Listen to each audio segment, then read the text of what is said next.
Judge Malcolm Hayes peers over the rim of his spectacles at Officers Barker and Ritchie from the bench, the same duo who pressed his cheek to pavement last night. "I recognize you both," he says evenly, sliding his glasses aside. "Next time, try checking my bar card before the cuffs." Before we break down this jaw-dropping tangle of power and accountability, drop your city in the comments. Smash like and subscribe if you believe equal treatment shouldn't depend on a badge or a skin tone. Now let's rewind and see how Judge Hayes arrived at this moment of reckoning. Malcolm hadn't expected trouble that Tuesday. At 48, the respected Philadelphia jurist had spent the day at Jefferson Hospital, keeping vigil beside his mother after bypass surgery. Visiting hours had long expired before doctors finally said she was stable and he could leave. Relief mingled with exhaustion as he exhaled.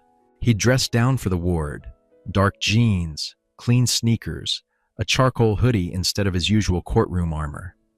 After hours hunched in unforgiving chairs, comfort beat couture. His BMW needed fuel, so he pulled into the Sunoco, just off Roosevelt Boulevard, in Abington Township's mostly white sprawl, thinking only of rest. There'd been chatter about a rash of convenience store robberies nearby, but Malcolm barely registered it as he slid his card into pump 3. Hard fluorescent bars carved knife-edged shadows across the nearly empty lot. Fuel flowed. His mind drifted to his mother's pulse, the monitor's beeps, the sterile smell. That's when he noticed the cruiser circling the station's perimeter like a slow hunting fin. Officers Cole Barker and Ryan Ritchie, white, early 30s, close-cropped hair, faces set to permanent scowl, had ridden together nearly 3 years. Department brass loved their proactivity. Community members had filed complaints. Internal review had dismissed them. Barker nudged Ritchie, chin-tipping toward Malcolm. "Matches the description from last week's Wawa hit." Ritchie squinted. "Black male, medium build, hood up. Could be him." The description could have fit half the city, but that didn't slow them. They nosed the patrol car behind Malcolm's BMW, boxing him in as they approached. Malcolm had heard this scene retold countless times from the bench. Vague suspect, thin pretext, hands drifting near holsters. Now the script advanced toward him. He steadied his breath and kept his voice even. "Evening, officers," he said, returning the nozzle and clicking his gas cap. "Is there a problem tonight?" Barker planted himself wide. "We've had reports of suspicious activity in this area." The statement, absurd while Malcolm visibly pumped gas, was a tried opening gambit.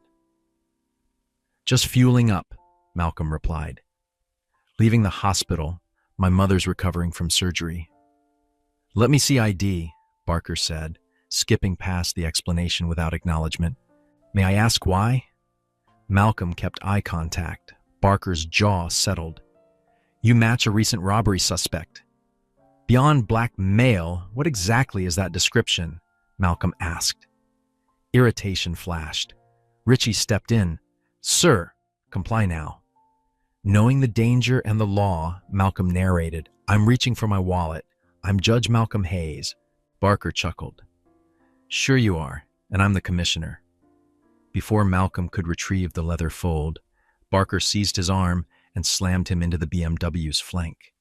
Metal chilled his cheek. "What are you doing?" "This is unnecessary." Barker twisted his arms behind him. Ritchie hovered, palm resting on his weapon, body taut. "Stop resisting," Barker barked, a scripted cue. "I'm not resisting," Malcolm said, teeth tight as the cuffs bit. "My judicial ID is in my wallet." "We'll check it downtown," Ritchie said, already pawing through Malcolm's pockets without consent. A white woman across the aisle recorded, voice trembling. "He's just buying gas. This isn't right." "Ma'am, step back," Ritchie ordered without looking. "Police business." The night manager, a middle-aged South Asian man named Patel, hurried from the store. "Officers, I know him. He's a regular. He's a judge. Return inside or you're interfering." Barker snapped, steering Malcolm toward the cruiser. Mr. Patel, Malcolm called. Please notify Judge Diane Chen. Patel nodded, retreating as the rear door yawned open. The final indignity, head ducked, guided into the back seat like contraband. This is a mistake, Malcolm said, judicial calm warring with heat in his chest. A serious mistake. They all say that, Richie muttered, shifting into drive. The BMW shrank behind them in the mirrors. The Abington Township station sat 10 minutes away, but humiliation dilated time. Each pothole ground the cuffs deeper into his wrists. Up front, casual chatter floated back, as if they'd bagged groceries. Not a person. Got another big shot, Barker smirked. Last week someone claimed she was chief neurosurgeon. 3 warrants, Richie snorted. Malcolm stayed silent. He knew the drill. He'd read it in reports, watched it in footage, weighed it from the bench. Reason didn't matter during the ride. The station, a squat brick box, glowed under harsher fluorescence designed to scrub away dignity. They parked near the rear, where cameras and humanity seldom intruded. Pulled from the car, Malcolm straightened, refusing to shrink. The booking desk thrummed with mechanized indifference. A heavy-set sergeant with thinned hair didn't glance up. Gas station loiterer matching Wawa suspect, Barker announced, giving Malcolm a little shove. Claims he's a judge. Paper shufflers nearby snickered.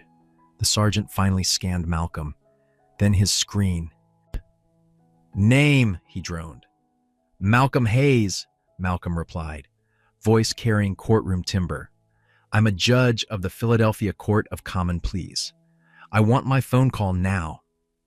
The sergeant's face didn't change. Empty your pockets. Malcolm held still. I'd like to make my call first. That is my right. Irritation prickled the room. The sergeant stood. Look, this goes smoother if you cooperate. Empty your pockets. Prince next. Then maybe your call. Malcolm noted the tactic. Stall the call. Delay verification. Control the narrative. I can't empty my pockets while restrained, he said evenly. And I know my rights. Barker removed the cuffs with theatrical impatience. Happy? Barker sneered. Now empty 'em. Relief tingled as the steel fell away, overshadowed by humiliation's weight. Malcolm placed items on the counter. Wallet, keys, phone, hospital receipt, a half-finished roll of mints. The sergeant opened the wallet, glanced at the driver's license, flicked through cards, barely registering the state-sealed judicial identification. Belt and shoes, the sergeant said, setting the wallet aside. Malcolm complied, cold seeping through socks. Each layer removed sheared another slice of personhood. He thought of defendants who'd stood here, without his knowledge, connections, or institutional fluency, stripped by a machine that called itself process. How many had never had anyone witness the erosion? A younger officer entered, coffee in hand. He looked once, then twice. Judge Hayes. The room paused. Malcolm recognized the face, but not the name. Yes, officer? Jackson, sir, Darrell Jackson. You lectured at the academy. Constitutional rights during arrests. He darted glances at his peers. Is everything in order here? The sergeant stiffened, recalibrating. You know him, Jackson? Yes, sir. He's a judge, Jackson said carefully. The sergeant peered again at the wallet, this time focusing on the gold seal and signature. His expression blanched a shade. Jackson leaned in and whispered something clipped. The sergeant dialed an extension. Captain, you need to come down to booking now. Within minutes, the atmosphere flipped. Captain William Prescott, tall, salt and pepper hair, posture honed by podiums, swept in, took one look, and went pale behind the polish. Judge Hayes, he said, voice suddenly syrupy. A terrible misunderstanding. Indeed, Malcolm replied, steady. A misunderstanding of the Fourth Amendment, procedure, and basic respect for human dignity. The captain's smile tightened. Let's return your belongings. Coffee? Perhaps my office? No, Malcolm said. I'd prefer proper procedure. I'm entitled to a phone call. Of course, Prescott gushed. Use my private line. The booking phone will be fine, Malcolm said. I wouldn't want special treatment. The point landed. The room shifted. As Malcolm stepped to the phone, Barker and Ritchie disappeared into the captain's office. Through glass, Malcolm saw flurries of hands, defensive stances, faces setting like wet concrete. Narratives were being assembled. He dialed not a defense attorney, but Judge Diane Chen, who handled police misconduct matters, and recounted the essentials, measured, precise. Whispers spidered across the bullpen. The sergeant who'd skimmed past the judicial ID now hammered notes into a report like his job depended on the commas. In the captain's office, voices rose and hands carved the air. Ritchie gestured. Barker folded his arms. Prescott pinched the bridge of his nose, phone wedged shoulder high. By the time Malcolm hung up, his belt and shoes had reappeared, his belongings gathered in a plastic bag. Prescott emerged, smile rebooted, but eyes strained. Judge Hayes, I apologize. Officers Barker and Ritchie have been vigilant amid recent robberies. Vigilance doesn't excuse violations, Malcolm said. A match requires more than blackmail. A younger officer approached the booking counter, cradling a paper cup. He glanced up, blinked, then straightened. Judge Hayes. The room stilled. Malcolm recognized the face from somewhere he couldn't place. Yes, officer. Jackson, sir, Darrell Jackson. You lectured on constitutional arrests at the academy. His eyes flicked nervously toward colleagues. Everything proper here? The sergeant's posture shifted, annoyance shading into caution. You know him, Jackson. Yes, Sergeant. He's unquestionably a sitting judge, Jackson answered. The sergeant picked up the wallet again, squinting at the embossed seal he'd glossed. Color leaked from his cheeks.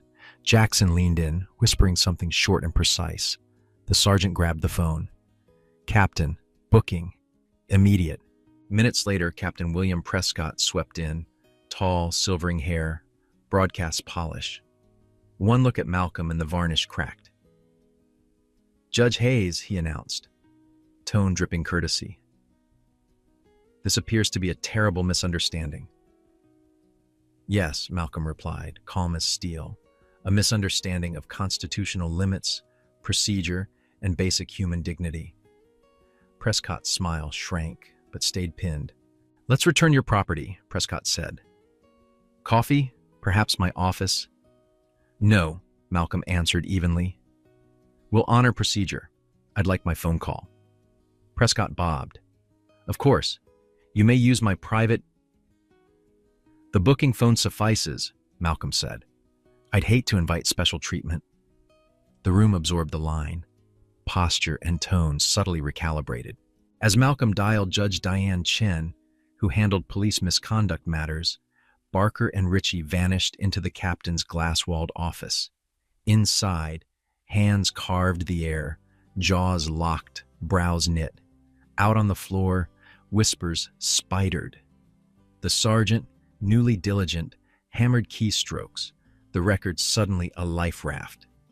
Malcolm recited details to Chen, deliberate and spare. He finished the call as an evidence bag thumped onto the counter.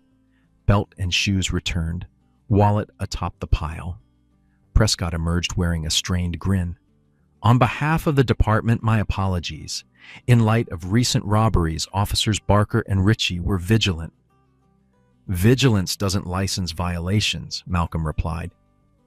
A black male is not probable cause. Prescott's smile tightened. Split-second decisions, unfortunate optics. Decisions have consequences, Malcolm said. I won't sign statements or waivers. Ensure a factual report is filed, unaltered. Before the captain could parry, Officer Jackson cleared his throat. Sir, your vehicle remains at the Sunoco. I can drive you back. Integrity, young and careful, steadied the room's sway. On the sidewalk, Malcolm's phone buzzed like a hive. The gas station video had already hit social feeds, comments flaring, captions blunt. By morning, everyone would know. Barker and Ritchie, still unaware of the full arc, had kicked off a chain whose end they couldn't see. Malcolm exhaled. "Thank you, Officer Jackson. I'll take that ride." They drove in terse quiet. Streetlights strobed the dashboard. Jackson's hands were careful on the wheel, knuckles pale. "Sir," he ventured, "your lecture? You said rights don't vanish with inconvenience." Malcolm watched the blur of row houses. "They don't, but systems sometimes pretend they do." Jackson nodded once, jaw working. The Sunico canopy crept into view. Jackson idled near Pump 3. Malcolm's BMW waited, chastened under cold lights. "I appreciate your professionalism," Malcolm said. "Do your paperwork the right way." Jackson dipped his head. "Yes, Your Honor." Back home, the neighborhood's curated calm returned an uncanny stare. Porch lights glowed like witnesses. Malcolm braced for the familiar, awkward theater of recognition. Mrs. Abernathy from next door walked her terrier, surprise slipping across her features at his disheveled hoodie, the hospital wristband, the bagged belongings. Malcolm lifted a hand. Inside, vanilla and cinnamon candles should have soothed, but everything felt rearranged. "Dad?" Jamal, 17, rushed in with his phone. Zora, 14, hovered behind, eyes wide, jaw clenched. "We saw the video," Jamal said, anger hanging on every syllable. Zora's gaze scanned his wrists. "Are you okay?" "Physically, yes," Malcolm answered. Vanessa, his wife, a litigator with a laser for nonsense, appeared. Concerned fighting strategist's focus. "Injured?" "Bruised, not broken." The television rolled, silent. Chiron, Philadelphia. Judge detained at gas station. Camera phone grain. Outrage captions. "I can file for emergency injunctive relief in the morning," Vanessa said, already plotting. "Civil rights suit by noon. I'll call Marisol at the ACLU." Malcolm shook his head. "Not yet." Vanessa's eyebrows climbed. "They assaulted a sitting judge. The public's galvanized tonight." "I have another approach," Malcolm said. Jamal and Zora leaned unconsciously closer. "Remember the talk when you started driving?" Malcolm asked. Jamal recited. "Hands visible. No sudden moves. Yes, sir. No, sir. Ask permission. Get badge numbers." Zora added softly, "Call if anything feels off." Malcolm swallowed. "I did it all. Respectful. Self-identified. Moved slowly. It didn't matter." Zora pressed her head against his shoulder, eyes shining. "Because they didn't see you as a judge," she whispered. "They saw a black man," Malcolm said, finishing the thought. The phone rang again. Chief Judge Harmon. "Malcolm, I'm outraged," Harmon said. "I've called the commissioner and mayor. Full investigation promised. Take a week. I'll reassign your dockets." Malcolm hesitated. "I'd like to keep tomorrow's calendar." A pause. Static, carrying disbelief. "Are you sure? Optics?" "All the more reason," Malcolm said. "I need to be on that bench." After hanging up, he opened his laptop. The video climbed into hundreds of thousands of views. Messages pinged like rain. Support, requests, predictable bile. Hospital TV glow reached his mother. The phone buzzed again. "Baby, you all right?" Her voice fragile but fierce. "I'm fine, Mom," Malcolm said. "Focus on healing." Don't worry me," she scolded. "I marched for this before you were born. Some things don't change." "Not fast enough," he said gently.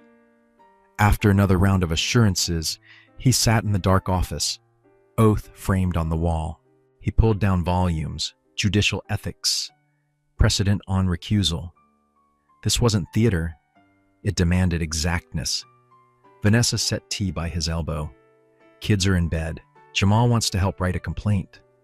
Malcolm smiled, tired and proud, like his mother.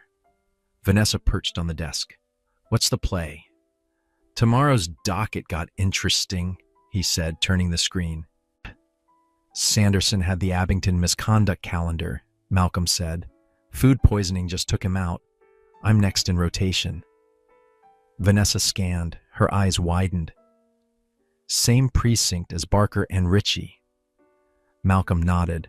"Appearance issues will be raised," he said. "I'm researching the lines. There's no automatic recusal for separate matters, though the overlap is pointed. Technically separate," Vanessa said, lawyer antennae humming. "The union will howl conflict." "They can file," Malcolm replied. "We work it out in the open." Midnight crept up the stairs. In the shower, the memory of concrete persisted, the cuff's bite written in tender crescents along his wrists. He examined the bruises, evidence in yellowing bloom. As a student at Howard, he'd promised to reform the system from within.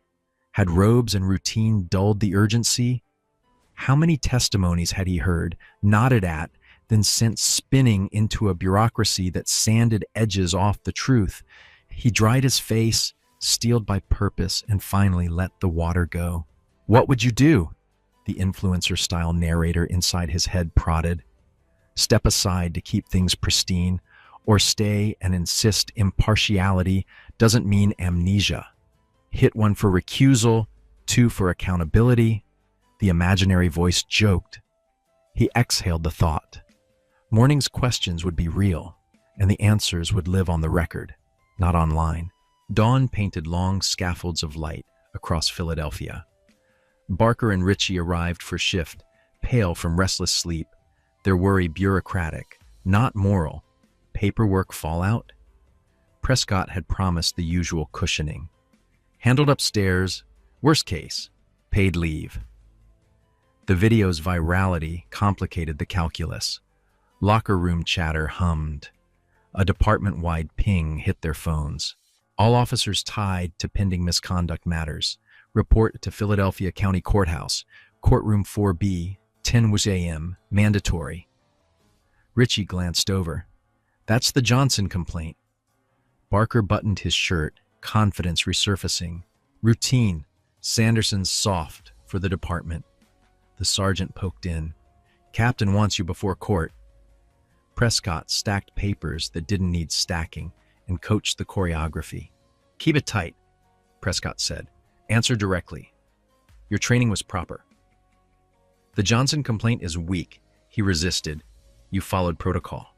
"And last night?" Ritchie asked. Prescott flicked it away. "Handled at commissioner level. Separate." As they left, Barker nudged. "Maybe we'll run into Judge Hayes filing his fantasy complaint." They chuckled, insulated by habit. Across town, Malcolm entered through the judge's entrance. Security officers he'd known for years were conspicuously gentle. "Good to see you, Judge," said Jackson, the senior guard, eyes brimming with sympathy and steel. "Saw the news." Malcolm nodded thanks and continued to chambers. The robe hung by the door, feeling heavier and somehow sharper today. A knock.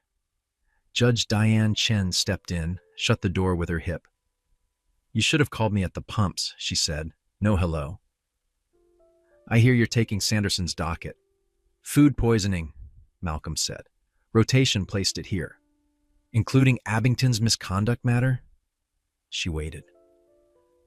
"I've considered the appearance issues," Malcolm replied. "No per se requirement. Technically accurate," Chen said. "Politically fraught." "When was the last time an officer faced meaningful consequences in your courtroom or mine?" Malcolm asked. Silence answered first. "Statistics could have, too." "You're threading a needle." "Sometimes justice requires it," Malcolm said. Chen studied him, then nodded.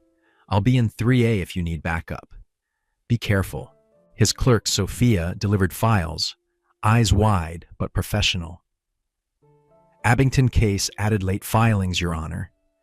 Media interest is unusual." Thank you, Sophia, Malcolm said. Coordinate with security. He opened the file. Antoine Johnson, 24, nursing assistant. Allegations, pretext, stop, force, false charges. Internal Affairs cleared the officers despite corroborating witnesses. Personnel sheets, patterns, 5 prior complaints for Barker, 7 for Ritchie, each dismissed or marked unfounded. The pattern drew itself. A knock. District Attorney Sandra Whitman stepped in, slower than usual, expression diplomatic. Judge Hayes, she began, about this morning. You'd like me to recuse, Malcolm said. She pressed her lips. Given last night, there are impartiality concerns. I've reviewed the canons, Malcolm said. This matter is separate. Same officers, Whitman said. Same precinct culture, which affords relevant context. It doesn't contaminate discernment, he replied. We'll hear formal motion in open court. That ended the meeting. When she left, the clock edged toward 10. Malcolm lifted the robe, let its weight settle like armor. Hallways hushed as he walked toward 4B. Outside, reporters clustered, activists flashed buttons, officers in uniform formed a blue ridge. The bailiff opened the doors. Inside was standing room only. Antoine Johnson sat with public defender Gabriela Rivera. At the other table, Barker and Ritchie conferred with their union lawyer, turned away until recognition hit. All rise, the bailiff intoned. Court of Common Pleas, Philadelphia County, is now in session. The Honorable Judge Malcolm Hayes presiding. Eyes widened like shutters. Malcolm took the bench. Be seated, he said. He looked directly at Barker and Ritchie. Good morning. We are here on Johnson versus Abington Township Police Department, alleging misconduct and excessive force. He let the silence hold. Before we proceed, I'll note, I recognize Officers Barker and Ritchie from an encounter last night that's been publicly reported. Murmurs rippled. The union attorney shot up. Your Honor, we move for immediate recusal. Malcolm nodded once. I'll hear arguments. Ms. Rivera, Mr. Johnson, are you prepared to proceed? Yes, Your Honor. Justice must not only be done, but be seen to be done, Malcolm said. The question is whether I can preside impartially. I believe I can, but I'll hear argument to the contrary. The union attorney, Maxwell Gordon, silver hair, expensive calm, strode to the podium, voice smooth. Judicial Canon 3 compels recusal, where impartiality can reasonably be questioned. Appearance alone suffices, Gordon said. Your personal encounter with my clients creates an impermissible conflict and personal knowledge of disputed facts. Malcolm listened, impassive. Ms. Rivera? She rose, suit off the rack, but voice sharp. We oppose recusal. The incident is separate. Judges aren't disqualified for relevant life experience. If so, no seasoned jurist could sit. Commonwealth's position? Malcolm asked. Whitman stood. No position on recusal. We defer. The room tasted the hedging. Malcolm considered, though he'd mapped the logic hours ago. Motion denied, he said, voice firm. Gordon protested. Malcolm held up a palm. Blind justice refers to impartiality, not ignorance. Relevant insight isn't bias. Your objection is preserved. We proceed, Malcolm said. Ms. Rivera, call your first witness. The complainant calls Antoine Johnson. The young man approached, was sworn. He sat stiffly, hands knotted. Mr. Johnson, Rivera began, walk us through March 14th. I was driving home from night shift at the hospital, he said. I'm a CNA. A patrol car tailed me 5 blocks. Lights flashed. I wasn't speeding, Johnson said. They said my taillight was out. Mechanic records say it wasn't. He swallowed. They asked where from, where to. I asked why the stop. Officer Barker told me to stop being difficult. They ordered me out, said they smelled marijuana. I don't use drugs. What happened then? Rivera asked. Officer Ritchie yanked my arm and shoved me onto the hood. Cuffed me, Johnson said, voice tight. I wasn't resisting. They searched the car, found nothing, arrested me anyway. Obstruction and resisting.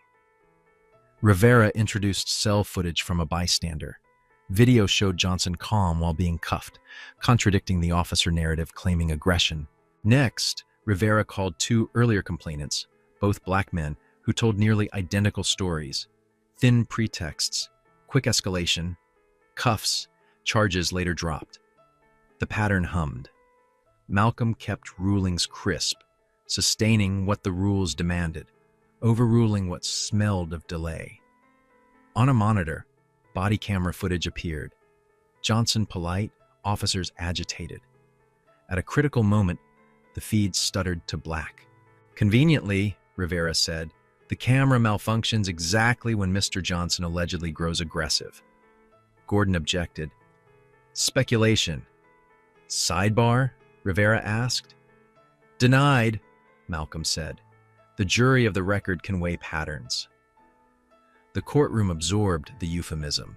This was a bench hearing, but facts still needed a finder. Malcolm's face remained a ledger. Columns. Totals. No theatrics. Gordon cross-examined Johnson, trying to pry contradictions. Johnson held steady. You were tired after a night shift? Yes. Agitated? Concerned, not agitated. Raised your voice? Only to be heard over traffic. Malcolm watched Barker's foot jitter, Ritchie's jaw grind. Their confidence thinned in the fluorescent air. The morning pivoted from practice scripts to uncomfortable specifics. Just before lunch recess, the courtroom doors eased open. Mr. Patel from the Sunoco slid into the last row, clutching his phone like a warrant. During the break, he approached Rivera, whispering, thumbs tapping. She nodded, eyes brightening with the spark of corroboration. When court reconvened, she rose. Your Honor, we have a supplemental witness. Proceed, Malcolm said. We call Raj Patel. Patel approached, nervous but resolute. He swore in, knuckles pale around the rail. Mr. Patel, Rivera began. Do officers Barker and Ritchie frequent your station? Nightly, he said. Often. Have you observed interactions? Yes, he wet his lips. They question black and brown customers, young men especially, asking why they're there. It's a gas station, Patel added, bewilderment shading his vowels. They're buying gas. Gordon shot up. Objection. Anecdotal, irrelevant character evidence. Malcolm leaned slightly forward. I'll hear it for limited purpose. Contextual practice evidence, subject to weight, not admissibility as propensity. Keep to observations, Mr. Patel. Dates, times, specifics where possible. Counsel, proceed. The gallery stilled, every ear tilted forward. Patel scrolled. March 3rd, 11:18 p.m. They boxed in a young man at Pump 6, hands on belts. February 27th. Stopped two teenagers for loitering, paid cash. Left quickly. January 14th. Questioned a nurse in scrubs, said she matched a description. I keep security footage. Rivera's eyebrows lifted. You've retained that footage? Clips, Patel said. Store cloud. Gordon objected again. Foundation. You can test it on cross, Malcolm said. Ms. Rivera? Rivera marked exhibits, moved to admit logs. Malcolm admitted them for limited context. The station's fluorescent wash, the repeated choreography, the same squared shoulders. Screens told a tale, words couldn't soften. Barker avoided the monitors. Ritchie's ears flushed red, then redder. Whitman rose, cautious. Your Honor, for clarity, the Commonwealth isn't prosecuting the complainant here. We're determining departmental discipline. Malcolm nodded. Understood. The standard and remedy differ from criminal culpability, but credibility weighs across forums. He turned to the witness. Mr. Patel, did you observe these officers the night Mr. Johnson was arrested? Patel nodded. They cruised by. They didn't stop? Rivera asked. Not then, Patel said. But I've seen them many nights. They hover. Gordon crossed. You dislike police? I sell coffee to police, Patel said. Deadpan. A low ripple of laughter. Malcolm tapped for quiet. You record all customers equally? I record everything. It's a gas station. The answer landed with simple inevitability. Rivera rested. Gordon called Barker. On the stand, Barker's tone carried textbook polish. We observed behaviors consistent with casing. The suspect matched a bolo, black male, medium build, hoodie. You cuffed immediately? Gordon prompted. For officer safety, Barker said. He tensed. We issued commands. He was non-compliant. The words lined up like drill formation. Body camera? Rivera asked on cross. Activated? Yes, Barker said. And it malfunctioned? Unexpectedly. At the precise moment Mr. Johnson allegedly resisted? Barker's jaw tightened. Yes. How many times has your camera failed at the moment of escalation? I don't track malfunctions, he said. Internal handles equipment. But they handle it after your report, Rivera noted. Ritchie followed. Same cadence, same symmetry. We smelled marijuana, he said. Probable cause. Lab results? Rivera asked. None were taken, Ritchie admitted. So the odor vanished between the scene and the station. Silence stretched. We made good faith decisions, he said finally. Malcolm's pen moved only to mark page numbers and exhibit tabs, poker-faced. Malcolm asked a single clarifying question. Officer, describe the suspect description beyond race and clothing. Ritchie faltered. Medium height, average build, dark hoodie. Any identifying marks? Vehicle details, tattoos, gait, accent? No. Malcolm nodded once, then looked down at the record. The room felt the gravity of specificity, or the lack of it, without a single ounce of theatrics. The afternoon pressed forward with measured pace. Rivera called an expert on policing patterns and body camera compliance. Gordon objected to scope. Malcolm trimmed the sails, allowed limited testimony, statistical correlations, compliance baselines, deviation markers. Charts stitched a pattern from points Barker deemed isolated. The needle on credibility kept nudging, then pushed, then stuck. Just before 3, the gallery rustled, reporters whispering, phones face down but glowing. Malcolm ignored the glow. Counsel, he said, closing statements on the motion for sanctions, and recommended disciplinary actions will follow redirect. Gordon bristled. Your Honor, we renew our objection to your continued presiding. Noted and preserved, Malcolm said, tone granite. Proceed, Ms. Rivera. Rivera's closing came clean and uncluttered. This is about pattern and practice, she began. Pretextual stops, disproportionate scrutiny of black residents, escalation without cause, cameras failing when accountability would be most useful. Mr. Johnson's case isn't an island, it's a coastline. She nodded at the exhibits. Discipline must reflect the pattern, not the press release. Gordon answered with institutional gravity. We asked the court to resist public pressure, he said. Officers made split-second decisions in dangerous conditions. Body cameras fail. Memory differs. Good faith policing shouldn't be punished because narratives online demand scalps. He gestured toward Barker and Ritchie. Careers hang in the balance. So does proactive safety. The gallery breathed. Malcolm folded his hands. The court will recess 10 minutes, he said.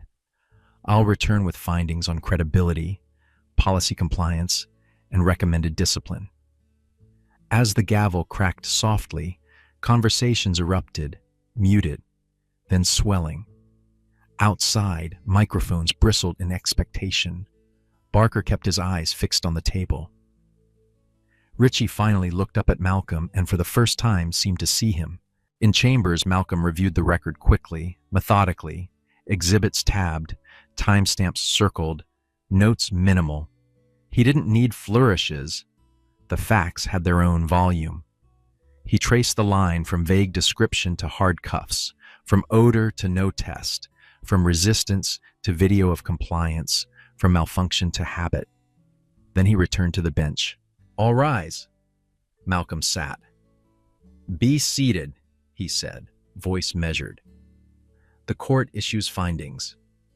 He began with Johnson's testimony. Credible, consistent, corroborated by third-party video. He addressed the body camera gap, consistent with a documented pattern of failure at critical moments in this precinct's recordings. He outlined the pretext, thin, uncorroborated, racially generalized. The logic built, brick by brick. Therefore, Malcolm said, the court sustains the misconduct complaint. A ripple moved through the room. The court recommends immediate suspension pending departmental review, mandatory retraining on bias, stop protocols, and body camera policy, and referral to the State Oversight Commission for independent evaluation. The court further directs preservation of all relevant footage and logs for external audit. Gordon launched to his feet. "We object to the scope." "Preserved," Malcolm said. "You may petition for review." He turned to Johnson. "Mr. Johnson, your criminal charges are recommended for withdrawal. Counsel may coordinate with the clerk." To Whitman, "Commonwealth?" "We'll proceed accordingly," she said, careful as walking through glass. The gallery exhaled, some in relief, some in fury. Barker's face was stone. Beneath it, the edges crumbled. Ritchie stared at the seal above Malcolm's head, as if justice were a physical thing that might look back. Outside, reporters shifted weight toward doors, scenting a statement. Malcolm kept his gaze steady, neither triumph nor apology. Only the ledger's cool sum total said aloud. Gordon requested a stay. "Denied," Malcolm said. "Administrative action proceeds absent higher court intervention." He added, "The court orders Abington Township PD to submit a remedial plan on camera compliance and stop documentation within 30 days. Failure will draw further sanction recommendations." Words moved like gears. The machine inched toward accountability, reluctant but engaged. Whitman raised a narrow point. "Your Honor, for clarity, does the remedial plan require third-party oversight?" Malcolm nodded. "Yes, independent monitoring." A murmur fluttered the back rows. He continued, "The court further invites amicus submissions from community organizations regarding best practices for bias mitigation training." Gordon objected that the record would balloon. "Transparency is not bloat," Malcolm replied. He glanced at the clock. "We'll set a compliance hearing in 45 days. He rapped the gavel softly. "Next matter." But the moment hung. Barker and Ritchie rose, gathering papers with stiff fingers. Rivera squeezed Johnson's shoulder. Patel caught Malcolm's eye from the back row and gave a small, nervous nod before slipping out. In the hallway, microphones clustered instantly. "Judge Hayes, any comment on last night's incident?" He met the scrum with a level gaze. "Today's rulings speak for themselves," he said. "As for personal matters, the record exists where appropriate." "Do you regret not recusing?" another asked. "Impartiality isn't ignorance," Malcolm said, then turned toward Chambers, leaving noise behind. Back inside, Chen knocked once and stepped in. "You threaded it," she said softly. "We'll see how it holds on appeal," Malcolm answered. She grinned wryly. "You know they're drafting filings already." "I'd be surprised if they weren't," he said. "But the pattern is the pattern." Chen's eyes flicked to the bruises and softened. "Document those," she said. "Vanessa already did," he replied. "Of course she did." They shared a quick, weary smile. Malcolm turned to his clerk.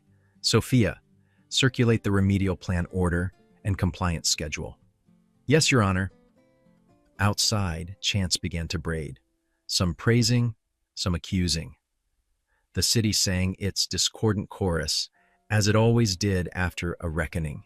Downstairs, Prescott fielded reporters, sweat blooming at his collar, despite October's mildness. "We respect the court's role," he said, eyes searching for exits.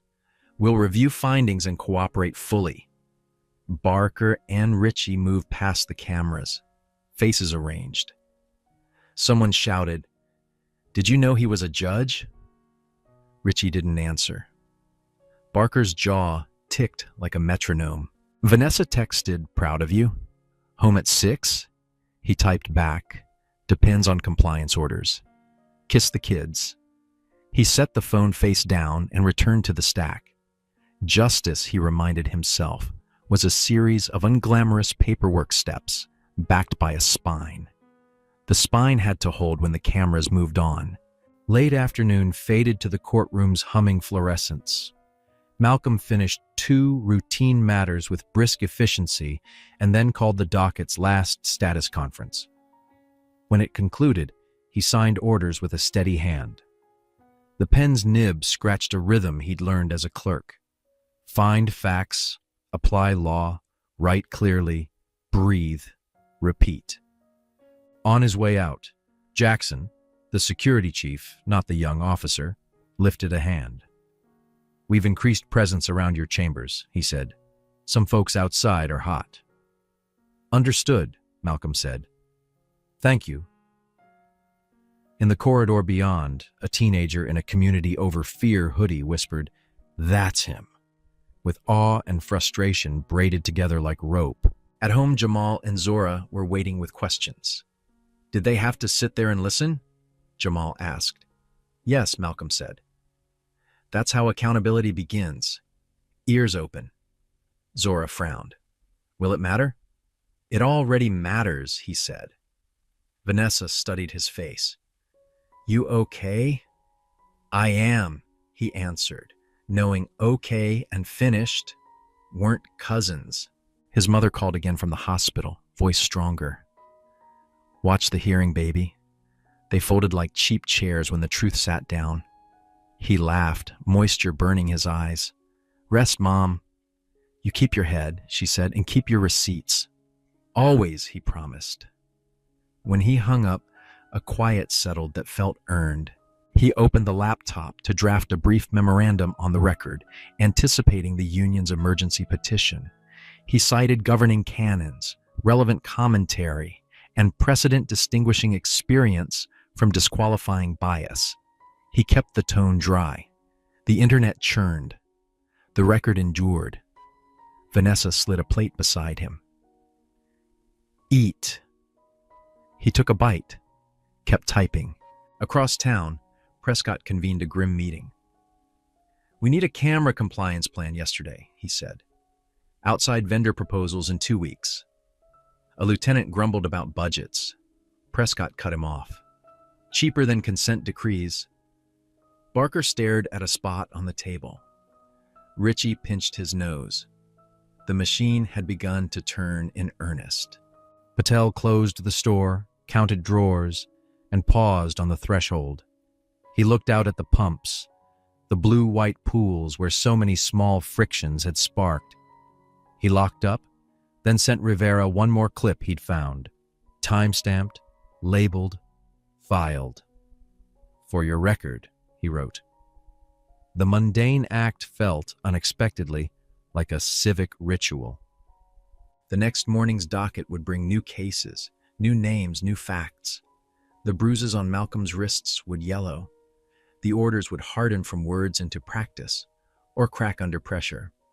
But tonight, a small, significant recalibration had taken place in public, with receipts. He closed the laptop, turned off the lamp, and exhaled. Back in 4B, earlier that afternoon, Rivera had one last question for Patel.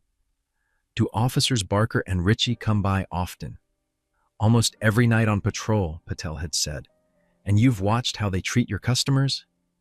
"Many times," he answered. "Especially young black and brown men." Gordon had sprung up to object, exactly as the record shows. "Your Honor, unrelated incidents are irrelevant and prejudicial." Gordon objected.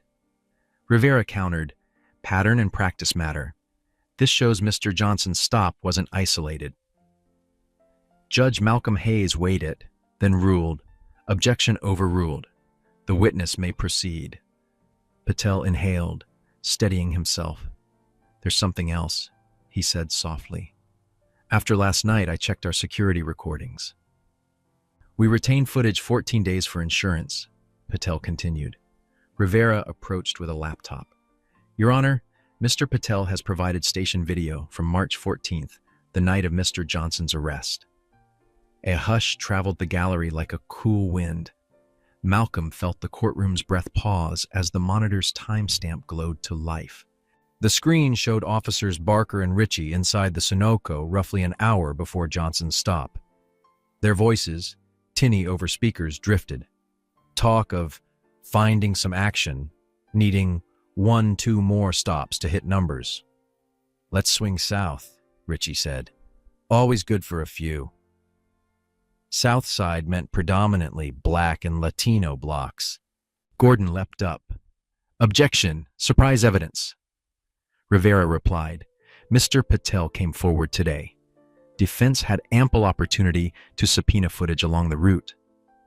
Malcolm measured the equities, admitted conditionally, "Mr. Gordon may review and challenge." On screen, casual strategizing about stop counts pinged through the room, puncturing the myth of neutral policing with clinical precision. As the video rolled, Barker stared at the wood grain, jaw set. Ritchie whispered urgently to counsel, face draining. The words quota, numbers, and south hung like iron filings aligning to a magnet. Malcolm watched the officers, not the screen. The story wasn't pixels. It was posture, breath, and blanching skin. Recognizing the momentum, Gordon requested a recess. Granted. Barker and Ritchie trailed him out, confidence shredded. When they returned, Gordon pivoted. "We call Captain William Prescott to address policy." Sworn in, Prescott's eyes ricocheted between his officers and the bench. Strategy was clear. Diffuse responsibility into procedures, dilute choices into departmental culture. It was a gambit Malcolm had anticipated. Widening the lens meant examining the machine, not just its cogs. Prescott began smoothly. 27 years on, academy curricula, de-escalation modules, laminated cards reciting constitutional baselines. "Our officers are thoroughly trained," he said. "We emphasize proportionality and respect." Rivera's pen clicked once. Cross-examination sharpened. "Captain Quotas?" Rivera asked. Prescott shifted. "We have performance metrics, proactivity indicators, not quotas." "Measured how?" "Stops and arrests are among factors," Prescott conceded. "And low activity hurts evaluations?" "A beat." "Initiative is reflected," he admitted. Rivera nodded almost gently. "So officers are incentivized to initiate stops, constitutionality aside." Gordon objected. The bruise was already blooming. Barker returned to the stand, polished with manual-ready phrasing. "We observed behaviors consistent with casing. Bolo matched, black male, medium build, hoodie. For safety, we detained." "Body camera?" "Activated," he said. "Malfunctioned during escalation." Rivera's eyebrow rose. "At the very moment you allege aggression?" Barker's silence carried an echo. "Yes." Ritchie followed. "We detected marijuana odor. Probable cause." "Toxicology?" Rivera asked. "None," he admitted. "So the smell evaporated en route?" Ritchie swallowed. "We acted in good faith." Malcolm asked one narrow question. "Beyond race and clothing, identify descriptors." "Average height and build," Ritchie said. "No tattoos, scars, voice, or vehicle specifics." The ledger wrote itself. Conflicts multiplied. Barker swore Johnson reached toward his waistband. Ritchie said glove box. Neither claim appeared in reports or surviving video. Malcolm's notes remained spare. Time codes, contradictions, omissions. The record, not rhetoric, would carry the day. The gallery shifted, as if realizing credibility wasn't a speech. It was arithmetic balancing on ink. Gordon tried to recenter. Split-second decisions in fluid environments. Rivera countered with policy excerpts, audit gaps, and compliance failures. Where the department measures volume, it neglects validity, she said. Body cam failures crest precisely at accountability's edge. Malcolm trimmed excess, letting facts do the freight. The narrative tightened until breathing got hard. "Officer Brennan," Malcolm said, using the old name before correcting himself. "Officer Barker, taillight?" "Out," Barker insisted. "Mechanic verified lights as functional next morning," Malcolm noted. "Explanation? Must have been fixed," Barker said weakly. Malcolm's pen flicked. "And demeanor?" "Video shows Mr. Johnson calm." "He turned aggressive after the malfunction," Barker said. The courtroom absorbed the convenience. Richie's edges frayed. When Rivera pressed on quota chatter, he fumbled. "It's just how we talk, morale stuff." "So, no intention to meet numbers with stops?" Rivera asked. "It's complicated. There's pressure." "From whom?" "Supervision. Culture," he muttered, eyes flicking to Prescott. A hairline crack widened. The facade began to carry daylight. During a recess, a young officer approached Rivera and whispered.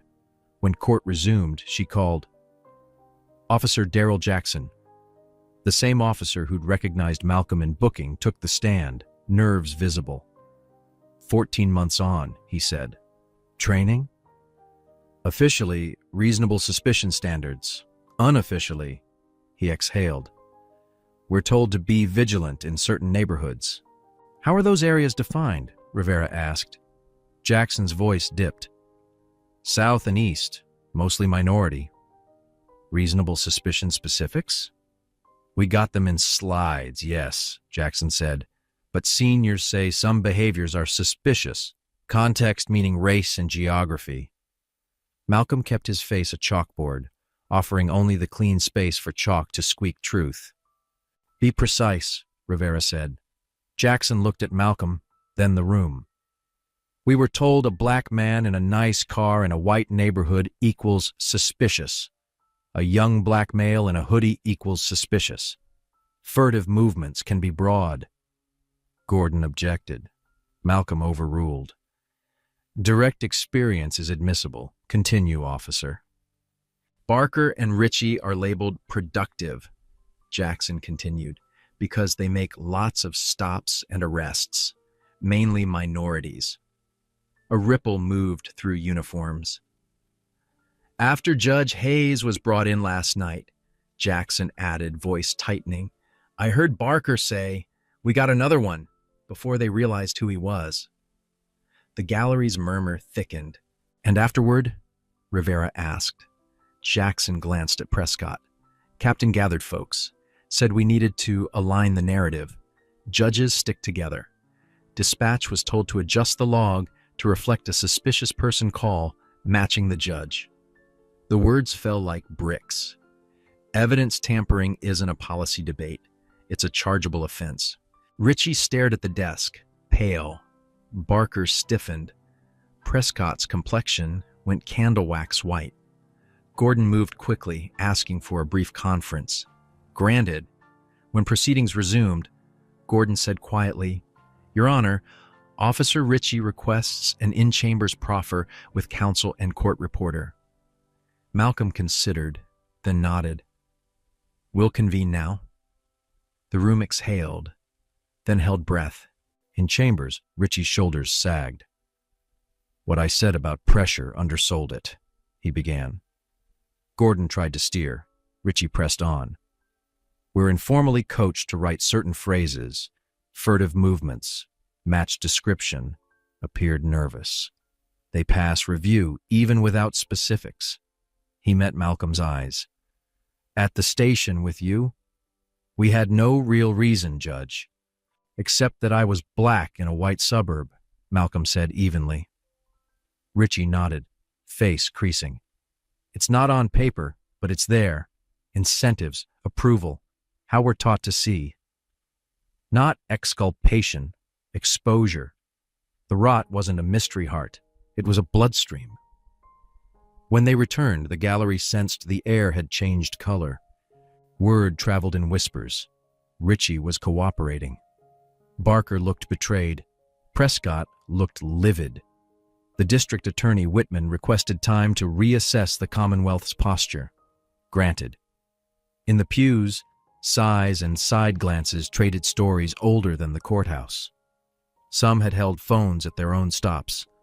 Others had only their memory and a scar. When court resumed, Whitman rose. In light of new evidence, the Commonwealth will expand its inquiry to departmental policies and potential tampering charges. Gordon angled toward settlement, voice thin. Before Malcolm responded, Barker exploded, rising with a flush. "This is," he started, words detonating into grievance. "We do our jobs. If people just complied and stopped making everything about race," he finished louder. Gordon tugged his sleeve. The room froze. "Even a judge thinks he's above the law," Barker said, bitter. Richie scooted his chair away, as if distance could bleach sound. Malcolm let the eruption crackle a beat longer, then, "Officer Barker, that's enough." Silence stuck like resin. "Your comments are now part of the record," Malcolm said. "Reporter, ensure every word is transcribed." Barker's face collapsed inward, recognizing permanence. "People show themselves under pressure," Malcolm added. "Thank you for your candor." The defense had shed its scaffolding. What remained was a naked frame. Still, the implications extended beyond two badges. Afternoon shifted from two names to the system itself. Gordon protested scope. "This is one complaint, not a referendum." "When individual conduct reflects institutional patterns," Malcolm said, "the court must examine those patterns. The public interest requires nothing less." Rivera moved quickly, calling prior complainants whose stories matched in tone, detail, and accumulated bruise. Numbers joined narratives. In predominantly white zones, officers required specific articulable facts. In minority neighborhoods, high crime area sufficed as a talisman. Stops of Black and Latino residents ran 5 times the rate of whites. Promotions favored officers with high stop counts. Data refused to blush. It simply held up a mirror without tilting. Experts explained how words like furtive functioned as camouflage, linguistically neutral, operationally racialized. Dr. Elena Simmons, criminal justice professor, distilled it. "These terms launder bias. They survive appellate scrutiny while targeting familiar bodies." Cameras clicked. National outlets appeared at the doors. The case was no longer local news. It had become a civic X-ray. Police Commissioner Frank Hargrove slipped into a back row, then stepped forward, seeking an off-record sidebar. Malcolm declined. "Any input should be on the record." Hargrove took the stand. "We categorically reject profiling," he said. "Policy forbids race as a factor." Rivera held spreadsheets like translations. "Then explain these disparities." His answers wilted under controlled comparisons. Outside, signs lifted. "Justice for all. End racial profiling." Inside, the mayor and council sent notes requesting meetings. Malcolm replied with a single principle: everything on the record. Vanessa and the kids slipped into the back row. He spotted them and felt both steel and softness. Family as anchor, audience, and unignorably human reason. Officer Jackson returned with fresh weight. "After I testified, others approached me," he said. "They'll speak if protected." An ethical thicket followed. They weren't parties, but truth demanded listening. After argument, Malcolm ruled, Sealed testimony under provisional whistleblower protections, identities masked until safeguards formalized. Gordon protested. Overruled, Malcolm said. Truth isn't a luxury item. 5 officers' sealed statements harmonized with Ritchie's. Informal quotas, rewarded aggression in minority areas, report code words, pressure to maintain a united front. One line stung most. Use matched description and furtive movements, and it'll hold, even without concrete detail.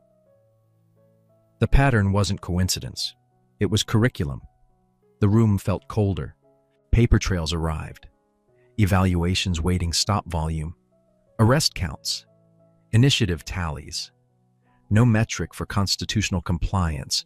No regular audits for accuracy. Prescott recalled, admitted assumptions. We presume officers follow the law.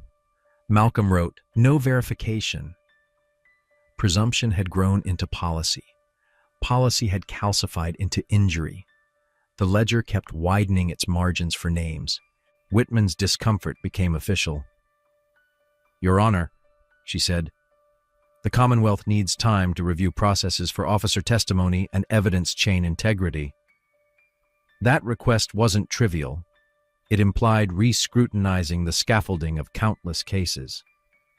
Consequences reached beyond this courtroom's wood and brass, out into arraignments, plea sheets, and mugshots with brittle smiles. Sensing collapse, Gordon offered a narrow concession. Acknowledge mistakes in Johnson's case. Revise procedures prospectively. It landed like a bandage on a compound fracture. Malcolm addressed the room. We've heard more than individual error. We've seen structural issues implicating constitutional guarantees. Tomorrow would bring remedies, individual and institutional. Today had already pulled the veil. As people stood to leave, Malcolm saw Anthony Johnson with his family, shoulders straighter, eyes clearer. A young man drawn into a labyrinth, just wanting dignity, now at the center of something larger than any defendant's docket number. Barker and Ritchie exited separately. One looked relieved to speak. The other looked scorched. Malcolm remained, annotating his notes, sketching orders in the margins, suspensions, retraining, independent monitoring, metrics re-engineered, audits, retroactive case review. Questions loomed. Scope, enforceability, appellate posture. But a path existed. He closed the file softly, aware the weight wasn't paper. It was accumulated breath, recorded pain, and the mathematics of fairness. Morning arrived to fuller crowds and sharper microphones. Justice for Judge Hayes. Reform Abington PD. Equal protection now. He entered through chambers, bypassing the lens but not the moment. Ethics complicated the endgame. His own encounter with Barker and Ritchie needed addressing without collapsing the proceeding into a mirror crookedly aimed. After consulting Chief Judge Harmon, a procedure emerged, a brief transfer. Judge Diane Chen would preside while Malcolm testified. Then he'd resume. The bailiff called court to order under Chen's gavel. She explained the unusual step, transparency over theater. Malcolm removed his robe and took the stand, a witness before the law he served. He recounted the pumps, the approach, dismissal of his ID, the slam, the cuffs, booking's cold fluorescence, and the shift when recognition arrived. His tone was measured, almost clinical. Still, the line that etched itself. When my cheek hit metal, history pressed alongside. The room inhaled that sentence and held it like a shard. How did it affect you? Rivera asked. Malcolm answered without varnish, trust shaken, purpose clarified. I've spent years believing reform from within was possible, he said. Experiencing the failure personally didn't end that belief. It made the mandate urgent. Gordon's cross was perfunctory, procedure, not substance. He knew the ground where he'd sink. When testimony ended, Malcolm stepped back to chambers. Chen heard closings. Rivera argued for remedies matching the reach of harm. Gordon clung to isolated incidents, a phrase now orphaned in evidence. The baton returned. Malcolm took the bench. "The posture is unusual," he said, "but recusal now would dodge accountability, not defend propriety." Barker stood unexpectedly. "May I speak?" Malcolm allowed it. Barker's tone was quieter, stumbling. 11 years on, family of cops.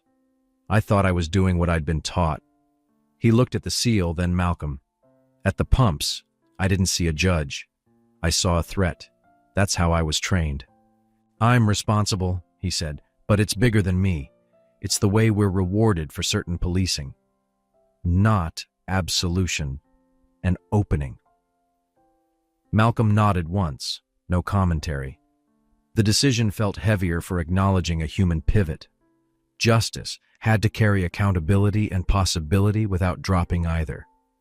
The court recessed briefly, then returned to judgment. "Findings," Malcolm said. Officers Barker and Ritchie violated Mr. Johnson's constitutional rights through racial profiling and excessive force. Evidence demonstrates departmental patterns and practices. The room stilled. "Remedies must address individual acts and systemic architecture." He began with suspensions, unpaid, 6 months, mandatory retraining on constitutional stops and implicit bias, fitness hearings before any return. He turned to the department. Mandatory body cameras incapable of manual deactivation. Automatic upload. Civilian review portal. Performance metrics revised to prioritize constitutional compliance, de-escalation, and community engagement. Independent auditor for 12 months, extendable. A civilian oversight board with meaningful authority, including members from impacted neighborhoods. Words gathered into a blueprint. "Mr. Johnson is entitled to compensation for unlawful detention and rights violations, amount to be determined," Malcolm said. Finally, this court orders a review of the past 3 years of arrests, where initial stops cited vague criteria, matched description, furtive movements, high crime area, with corrective action as warranted. The room's reactions braided hope with worry. Some officials paled at the scale. Some residents leaned forward as if gravity lightened. Anthony Johnson dabbed tears, relief and vindication flickering in one gesture. Ritchie looked hollowed, yet oddly relieved. Barker grappled with a dawning map of consequences. Malcolm closed with a principle. Accountability births reform. Reform requires transformation of policies and perception. He rapped the gavel. Hearing adjourned. The ripples began immediately. Press scrums swelled, phones lit, sidebars bloomed. Malcolm gathered his files, caught Johnson's gaze across the room. Their nod traded a compact. Humiliation converted to leverage for change. It wouldn't fix everything. It could fix something. In justice work, something mattered. 6 months later, the community center overflowed. Judge Malcolm Hayes, now chairing the Police Accountability Commission, addressed a packed hall, uniforms beside activists, merchants beside students. "Task forces often fade," he said. This one didn't, because the work wasn't paper, it was practice. Behind him, slides showed reforms planted and sprouting. Body cams now locked on during encounters. Footage auto-uploaded for civilian review. Stop data published monthly, disaggregated and mapped. Evaluations no longer rewarded volume. They credited constitutional compliance, de-escalation, community ties. "Discretionary stops down 40%, Malcolm said. "Crime stable or down across categories. Less suspicion, no spike in harm, an argument in numbers." Front row, Officer Darrell Jackson, now leading community relations. Behind him, Officer Ryan Ritchie, back from suspension, mentoring recruits on lawful stops. Some skepticism remained. Trust rebuilds slower than policy updates. In back, Officer Cole Barker sat quiet, working through retraining's hard mirror. Transformation wasn't a montage. It was stubborn, uneven, lived. We implemented court-ordered reforms and added more, Malcolm said.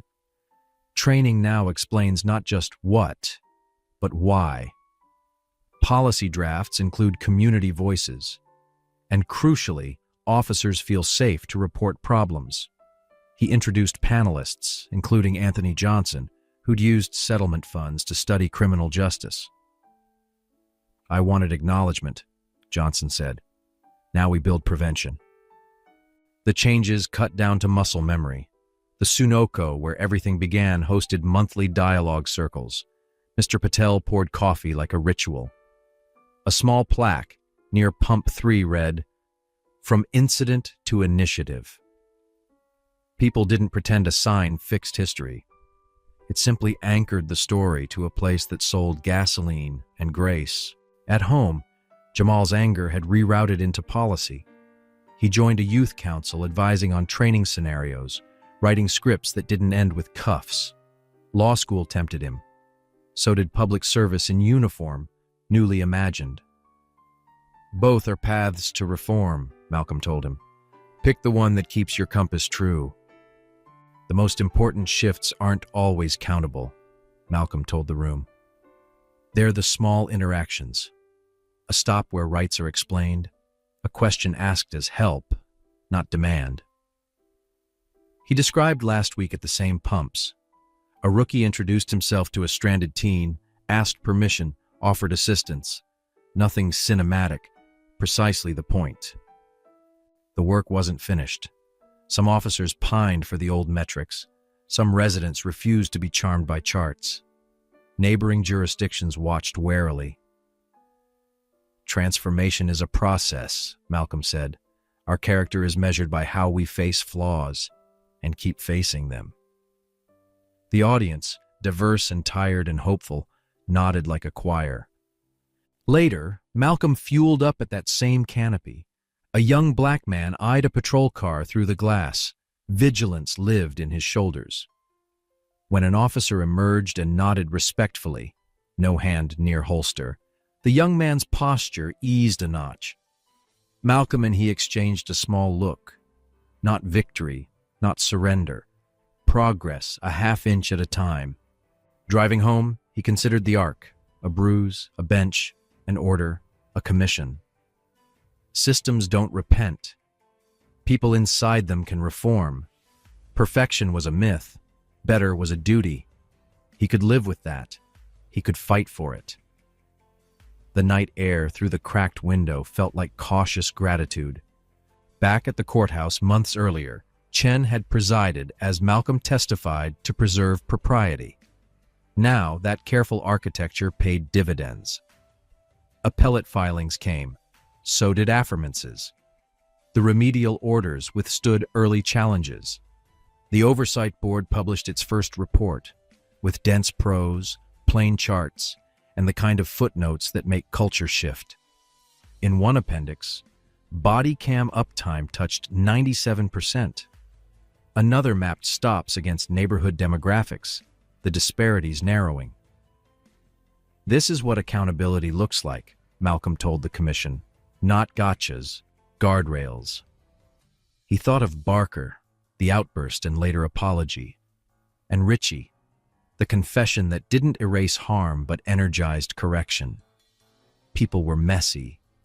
Policy mustn't be. Some asked if Ritchie came forward to save himself or from conscience. Malcolm's answer quietly was both. Motives complex, outcomes measurable. He repeated the line he'd told himself on the hardest nights: hold people to account, leave room for return. It wasn't leniency. It was strategy, a community-minded calculus against pure retribution's gravity. He visited the academy. Write reports like an appellate panel will read them, he told recruits. If your suspicion can't be articulated, it isn't reasonable. He erased furtive from a whiteboard with a flourish. Describe facts, not vibes. Jackson demoed a model stop. Richie narrated mistakes he'd made. Roomful of pens scratched faster. Prescott stood in the back, more listener than talker now. Afterward, he approached Malcolm. "We're trying," he said. "Keep trying," Malcolm answered. "And measure. Policy without measurement is aspiration. Measurement without consequences is theater." The department had learned to pair both. It hurt sometimes. It helped always. The calculus felt increasingly non-negotiable. The oversight board fielded complaints through a redesigned portal. Anonymous tips, officer reports, citizen uploads, triaged and tracked. Transparency pages showed cases opened, closed, sustained, reformed. It wasn't a win column, it was a weather report. People checked it the way they checked rain, not to celebrate, to plan, to carry umbrellas when needed. Council held hearings on expanding the model countywide. Neighboring departments sent delegations. Some eyes rolled, some took notes furiously. Mr. Patel testified from behind his counter apron. "I sell fuel and coffee," he said, "but I hold receipts." Laughter broke tension. Truth sometimes needed a grin to travel farther without losing heat. Anthony Johnson spoke, too. "Recognition matters," he said. "So do changes that keep another version of me from standing here." He described studying case law late into nights, finding language for what had happened. "The law is a living thing," he said. "We feed it by insisting it protect the living." The mayor asked Malcolm for a private debrief. He insisted on a public workshop instead. "The record made us honest last time," he said. They sketched a regional data consortium, shared metrics, shared audits, shared best practices, which felt both bureaucratic and brave. Culture shifts by inches and infrastructure. Inches require cement, not just speeches. Barker requested a meeting. In a quiet room, he said, "I'm trying to unlearn." Malcolm listened, offered reading, pointed to mentors unafraid of hard mirrors. "Accountability isn't a single day," Malcolm said. "It's a daily verb." Barker nodded, eyes rimmed. "I can live with verbs," he said. It wasn't absolution, it was grammar. Richie started a lunchtime circle for rookies. "What I wish I'd known." He didn't self-flagellate. He explained incentives, listed pitfalls, rehearsed better choices. "Describe facts," he repeated. "Respect consent. If you can't articulate it, you don't have it." Young officers asked sharp questions. The room's silence for once wasn't defensiveness. It was absorption. Whitman formed a conviction review unit to re-examine cases built on suspect stops. It wasn't popular in certain precinct lounges. It freed 3 people in month 1. The local paper ran a subdued headline. Families used larger words: miracle. Finally, home. Malcolm saved those clippings. Metrics persuade, he thought, but stories breathe. Commissioner Hargrove retired earlier than expected. His successor, a reform-minded deputy, invited community observers to policy drafting sessions. People brought messy stories, inconvenient data, and hope with scuffed knees. Policies emerged with fewer loopholes. "No more magic words," someone wrote on the whiteboard. Under it, another hand. "No more magic neighborhoods either." Malcolm's mother came home from rehab stronger, cane tapping like punctuation. She watched a town hall live stream, then called.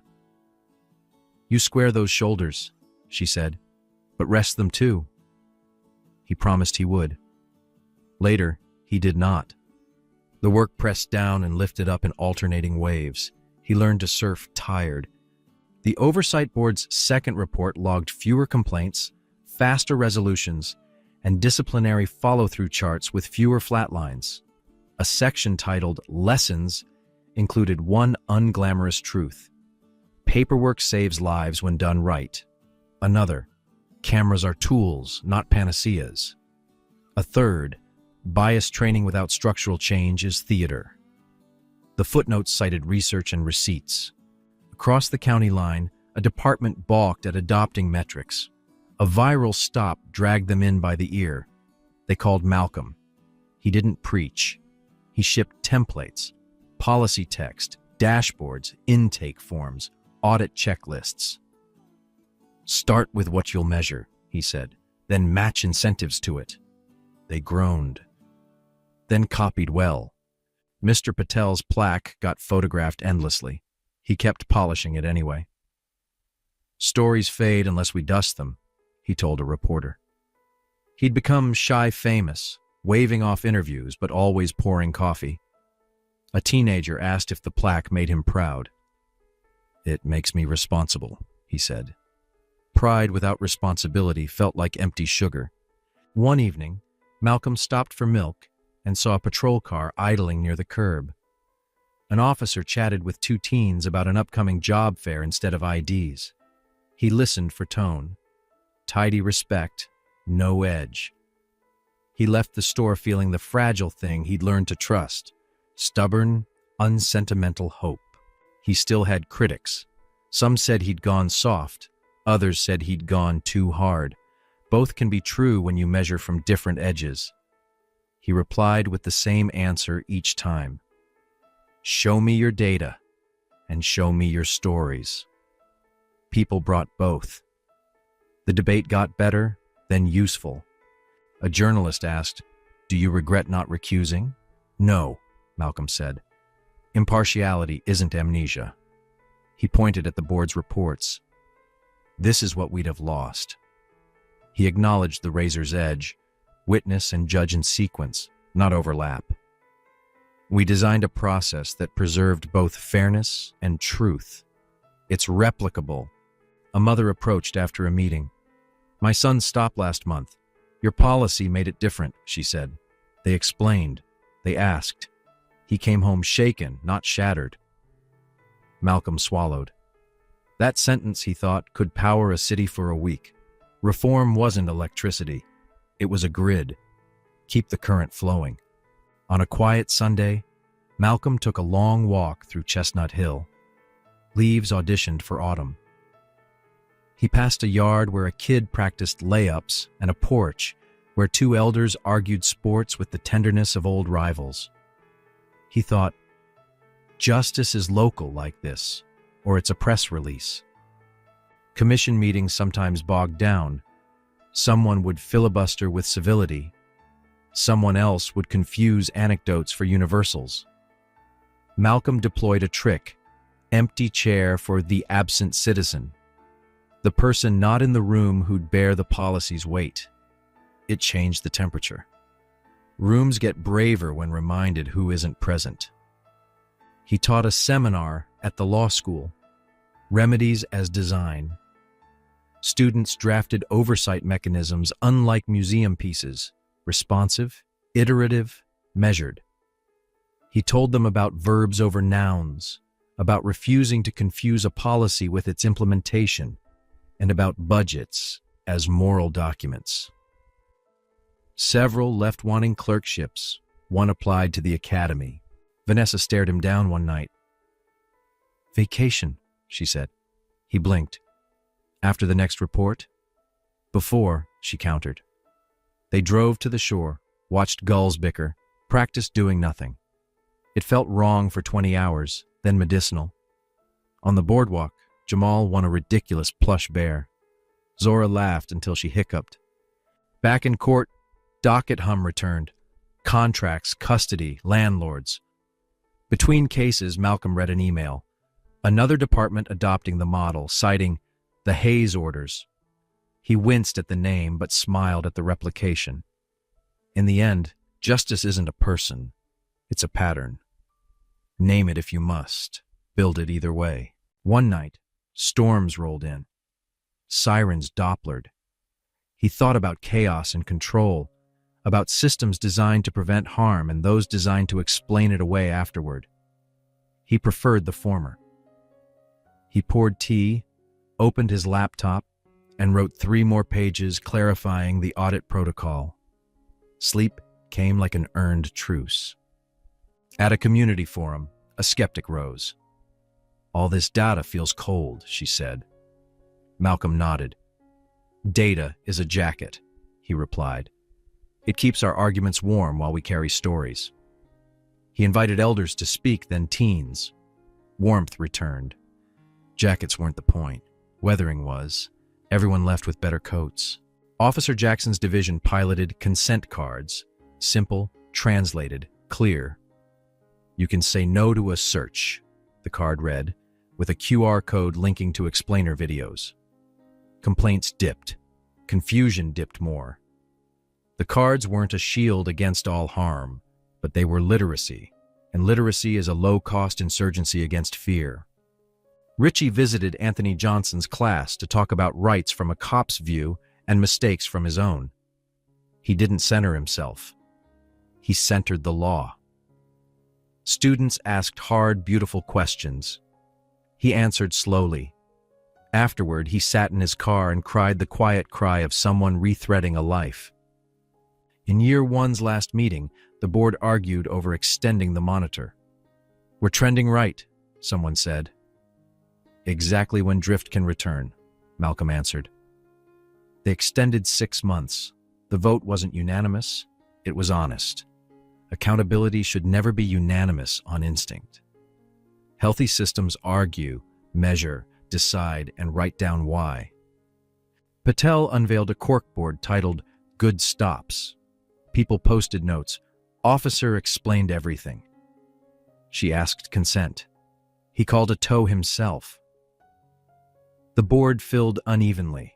Some weeks it thinned. No one pretended the corkboard was science. It was a mirror hung where anyone could adjust their hat. Residents, officers, policy people, press. A neighboring chief asked Malcolm, "What keeps you up?" "Complacency," he said. "Success stories breed naps." They laughed, then scheduled a joint drill. Mock audits, report scrubs, community observers shadowing stops anonymously. It was nerdy and thrilling. The drill surfaced 3 flaws. Fixing them took 2 memos, 1 apology, and a Saturday. Zora filmed a short documentary for school, Verbs of Justice. She interviewed Patel, Rivera, Jackson, even Prescott. She asked her father the last question. "What's the opposite of justice?" He started to say injustice, paused, and said, "Indifference." The cut landed like a bell. Her teacher cried. Zora rolled her eyes lovingly. A grant funded a regional training lab with scenario rooms, body cam simulators, and a community feedback wall where participants rated interactions. New recruits learned a muscle memory script: explain, ask, listen, document. A grizzled sergeant scoffed, then aced the module. "I just pretended my daughter was on the sidewalk," he said, shrugging. Some nights, Malcolm still dreamed about the metal against his cheek and woke tasting old fear. He'd pad downstairs, pour water, and read a page from Baldwin or a consent decree. Then he'd open a draft order and clean a sentence until it shone. Language, too, could be a body camera. He spoke at a conference. Someone asked if policing can be redeemed. "Not as myth," he said, "as practice." He sketched a triangle: law, incentives, culture. "Align them," he said, "and add sunlight." In the lobby, a young officer said, "I joined because of this. I want to do it right." Months after the plaque went up, a storm knocked out half the station's lights. Patel kept one pump open under a portable lamp. An officer helped direct traffic. A teen handed out umbrellas. Someone joked, "Community policing, literal edition." They laughed under rain they couldn't stop, only organize around. It felt accurate. In chambers, Malcolm kept the original motion denying recusal clipped inside his desk. It wasn't a trophy. It was a reminder that decisions are doors. Walk through them, and you commit to the rooms beyond. The dust, the drafting, the lights you have to replace, the arguments about paint colors, the rent. He drove past the courthouse, now mundane again in the best way. Two public defenders smoked under an awning, swapping war stories with affection for their clients that sounded like family. "Keep fighting," he muttered through the window. A green light blinked permission. He turned left toward home, chasing a thin stripe of dusk. He checked the portal. A sustained complaint, a dismissed one with explanation, a policy update flagged effective immediately. It looked like a city breathing. Reform wasn't a headline anymore. It was boring on purpose. Forms signed, trainings attended, cameras charged, reports filed, lives unruined. He closed the laptop and let quiet stand.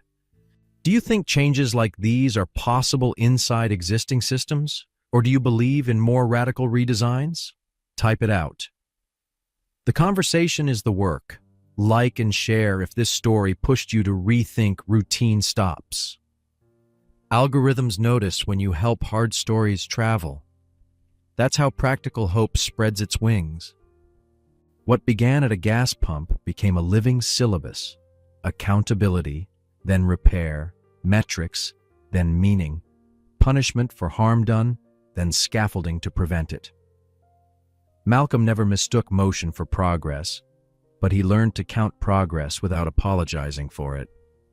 The work asked for humility, stamina, receipts, and neighbors. There's a question he returned to. When authority harms, who heals? The answer never fit on a single bench, badge, or ordinance. It sprawled. Families, clerks, editors, captains, counselors, cashiers, even offenders sometimes, after confession and consequence. Justice was a crowd scene with close-ups. He loved directing without being the star. If you've witnessed or endured profiling, you know the ache of powerless clarity. If you've worn the badge and felt trapped by broken incentives, you know another ache. Both can be addressed by design and courage. Drop your thoughts below. Tell us what works where you live. We read every comment. Tap like if Brennan's outburst shocked you, if Richie's turn complicated your certainties, if Patel's quiet receipts reminded you that ordinary people hold extraordinary keys. Subscribe for more stories that refuse to choose between truth and usefulness. We bring narratives that challenge, instruct, and equip, because feelings without tools are storms. Share this with someone certain nothing can change. Show them the board's reports, the consent cards, the corkboard notes, the unremarkable stops that ended in thank yous. None of it erases harm. All of it prevents new harm. That's not nice to have. That's survival with dignity. That's what we're building together. Thank you for staying with this story of bruises documented, orders drafted, policies rewritten, and neighbors refusing indifference. Remember, justice isn't a destination, it's a daily verb. Keep speaking up, measuring honestly, correcting quickly, and insisting on sunlight. Until next time, stay safe, stay thoughtful, and keep pushing power toward fairness. Lesson 1. Justice must be proved, not presumed. If you've lived long enough to remember black and white TV and front-page headlines from the 60s, you know this truth. Justice doesn't run on autopilot. Judge Malcolm Hayes learned it the hard way, cheek pressed to cold metal at a suburban gas pump, credentials ignored, dignity stripped. Many of you marched, prayed, and voted, so scenes like that would end. Yet here we are, reminded that a badge without accountability can still turn routine into risk. The takeaway for elders who've seen a few cycles: keep receipts, dates, names, videos, written complaints. Justice in America isn't assumed. It's documented, layered, and insisted upon. Lesson 2. Courage works best in company. Real change rarely comes from one voice shouting into the wind. It comes from a choir. In this story, the clerk with the shaky phone, the station owner with cloud footage, the rookie willing to tell the truth under oath, all stood shoulder to shoulder. Some wore uniforms, some wore hoodies, some wore robes. That is how communities you helped build after wars and storms learned to stand tall. Neighbors linked arms. If you're 65 or 85, you still carry that muscle memory. Use it again. Show up at hearings, write clear letters, mentor the honest cop, and back the kid who files the complaint. Lesson 3. Reform is a habit, not a headline. We've all seen commissions launch with speeches and end with dust. Hayes's courtroom flipped that script. Cameras that upload automatically, metrics that reward constitutional policing, public dashboards that anyone can read without a law degree. The most important victories looked ordinary. An officer introducing himself first, asking permission, explaining rights. That's not soft, that's professional. Progress won't be a parade every day. It will be monthly reports, audits that bite, suspensions that stick, and policies rewritten in plain English. Older Americans know the rhythm: measure, adjust, repeat, like keeping a classic car tuned so it carries the grandkids safely home.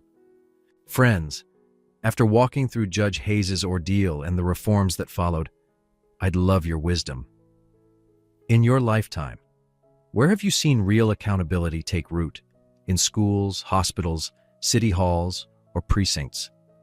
Do you believe policing can be repaired inside today's system? Or is a ground-up redesign the only way forward? Share a personal moment that changed your mind about routine, stops, or public safety.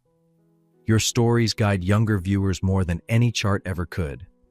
Please like this video, comment below, and subscribe to my YouTube channel so you never miss practical tools and hopeful updates.